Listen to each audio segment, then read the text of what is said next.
Hey guys, it's your slacker pal Jerry again, and tonight I really enjoyed just talking to the camera about the Smallville finale, and I just got back from seeing Pirates of the Caribbean Part 4, or On Stranger Tides. I don't know if it really counts as a Part 4. And I thought you might want to know what I think, and you probably don't care, but hey, here we go. Uh, I'll try to avoid spoilers because unlike in the Smallville review where if you had cared at all you would probably seen it that Friday anyways. This you might not yet have gotten to the theaters for. But so first of all, did I like it or did I not? I guess first I should probably go over what I thought of the first three movies, and the first one I really liked. I enjoyed the hell out of it. It's kind of my perfect summer movie. It wasn't stupid, but there was a lot of fun. There was a lot of over the top action. It was very silly, and it's eminently rewatchable. If you're ever just you know with a bunch of friends, goofy lines, lots of comedy, lots of cool sword fights. Love that movie. The sequel I did not like as much. I mean, I enjoyed a lot of parts of it. I enjoyed like the mythology they were building with Davy Jones and all that. Didn't think it really held together as a movie. And Pirates 3 could not stand it. Again, a lot of interesting mythology ideas with the pirate lords and all that, but just didn't work together as a movie at all. Now, one of the big problems Pirates 4 gets rid of is getting rid of Orlando Bloom as Will Turner and Keira Knightley as Elizabeth Swann. Now, no offense to those two. I mean, I'm sure they're nice people, but just their characters are such drama poison. Like particularly in Pirates 3, where Jack would be around and you're having a good time because Jack's doing something, and then Will shows up and just kills the scene, or Barbossa shows up and you're having a good time, and then Keira Knightley shows up.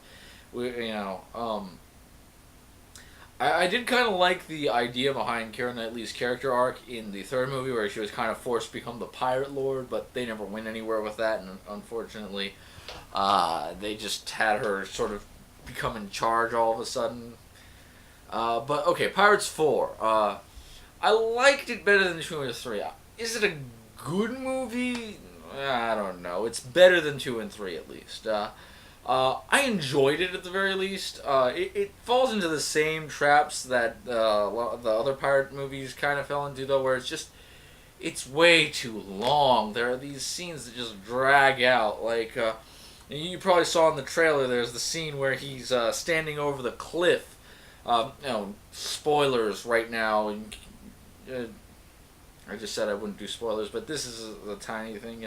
There's this scene where he's right over the cliff, and he doesn't want to jump, and then there's this whole extended scene of Blackbeard saying that he's going to shoot Penelope Cruz's character if Jack doesn't jump, and that goes on for like a good 3-4 minutes. And then all of a sudden, it stops, and then Jack Sparrow goes, will I die? And then, one of his crew members pulls out this voodoo doll and tosses it over. And it's a really funny scene when he tosses it over, because it's got, Jack Sparrow screaming in terror until it hits the ground. And then when he does jump, he does the exact same scream, and that was really funny. Why didn't they just cut out the whole thing with shooting Penelope Cruz's character? I will say this about Penelope Cruz. Penelope Cruz is really what I wanted Keira Knightley's character to be in the third movie. It was really fun, had a really cool, sexy accent.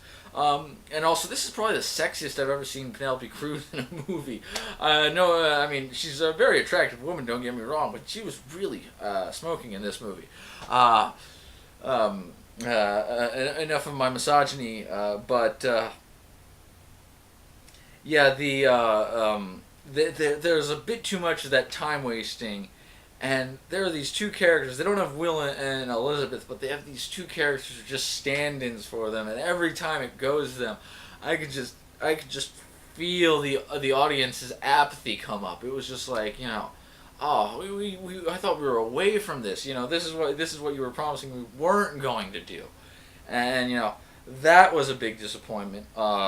Blackbeard was a big disappointment. I was actually looking forward to Ian McShane as Blackbeard, and they build him up really well. They have this whole thing on the ship. Is he real? Is he actually on the ship? He comes out. He's got the smoking beard that he actually had in real life, and he uses all these weird magic powers, and then he's absolutely boring. I don't know. I mean, granted, he didn't have that much to work with. His whole thing is he's going to die and he doesn't want to, so he's going to the Fountain of Youth. Not a very interesting villain motivation.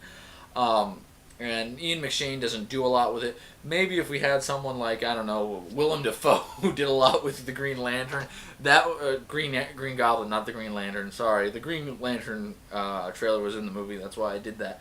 But if we had someone like Willem Dafoe or James Earl Jones in that position, that might be really cool.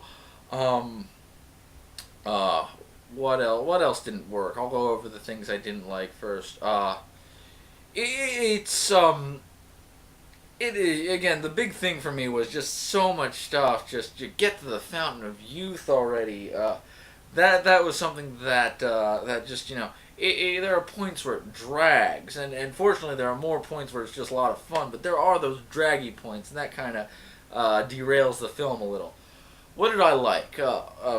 Jack Sparrow, Johnny Depp and Jeffrey Rush, always fun. Those two together, just dynamite. Fireworks going off every time they're in a scene.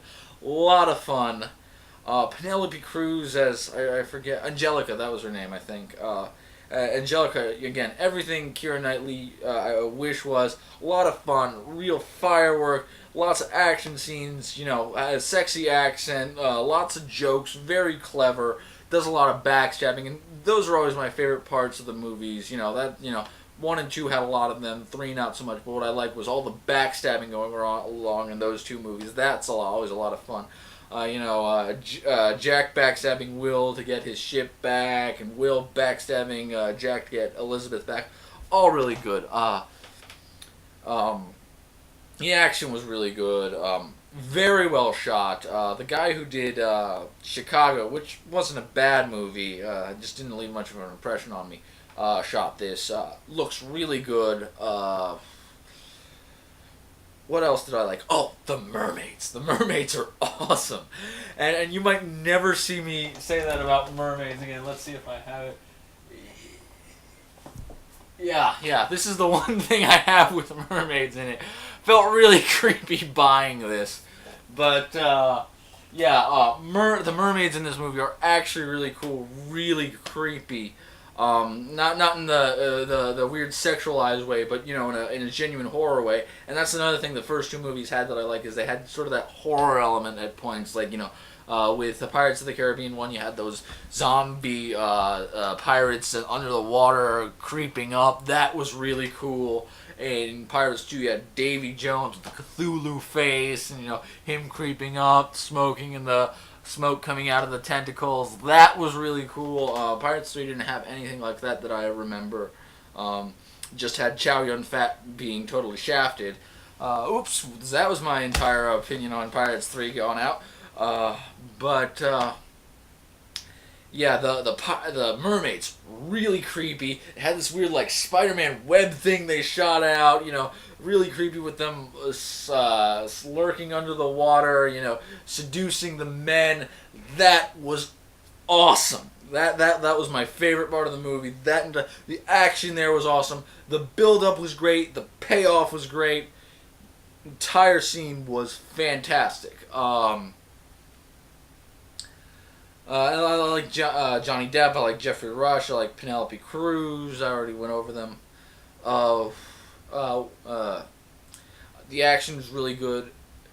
Will you like this movie? I think the reason the critics don't like it is it makes a lot of the same mistakes that the other Pirates movies makes. It's needlessly complicated at times. There's even a point where Jack Sparrow goes, "Well, that was really complicated." And yes, it was. and it's really just and you know it makes it's more complicated than it needs to be because at the end of the day, what it is, it's a MacGuffin chase to get to the Fountain of Youth, and it gets really really complicated from there. Uh, it was needlessly complicated. That's why I think the critics didn't like it. It had those same problems. It's really long, and it doesn't need to be that long. I think with some judicious editing, this could have been a better film at about uh, 110 minutes. Just a rough estimation. Uh, but it all depends on your attitude. I was going into this with a fairly optimistic attitude, and I don't think it was too optimistic. I think it was a pretty decent movie. But if you go in there, if you really like the first movie, if the second two didn't kill you, then you'll probably enjoy this. But if you're just tired of the Pirates movies, and I know a lot of people are, you should probably just not go see this because it won't do any good for you. Uh, but yeah, that's my thoughts on the Pirates movie. Thanks for watching if you bothered. Peace out.